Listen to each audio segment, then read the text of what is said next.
Hai, Assalamualaikum warahmatullahi wabarakatuh.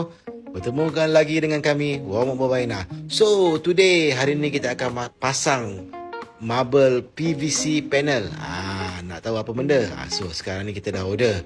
So, kita tak boleh nak angkat pakai kereta, guys. So, kita kena panggil Alamo suruh angkat sebab saiz dia 4x9, guys. 4x9, kereta tak muat. So, inilah rupa dia.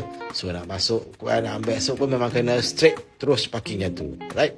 Sampai-sampainya marble panel ni, so Papa kita akan tampal dan acu di tempat yang kita nak tampal, guys, supaya kita boleh ambil ukuran yang tepat dan kita akan potong lah marble panel ni nanti.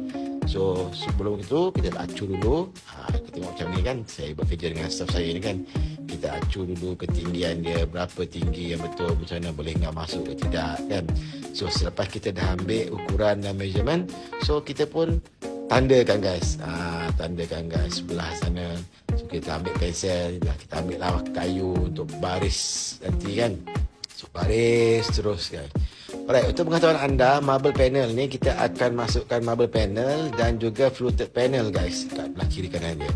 So sekarang ni adalah video part 1 untuk kita masukkan marble panel saja. Right.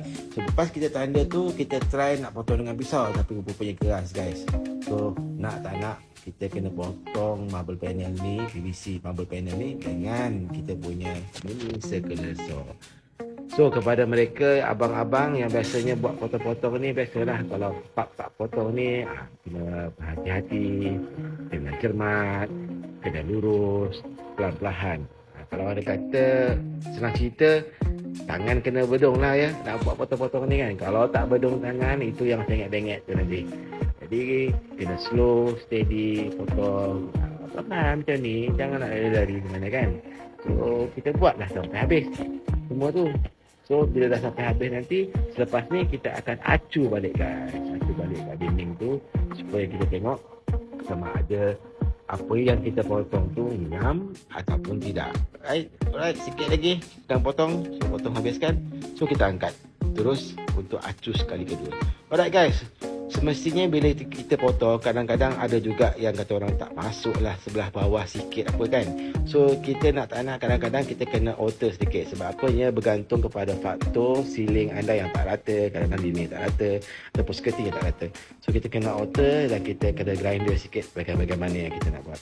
Alright, guys, so sekarang ni kita akan dah acu dan kita akan tampal. Alright, nanti kita akan uploadkan video part tu. Jangan lupa like, comment and share untuk video seterusnya. Bye.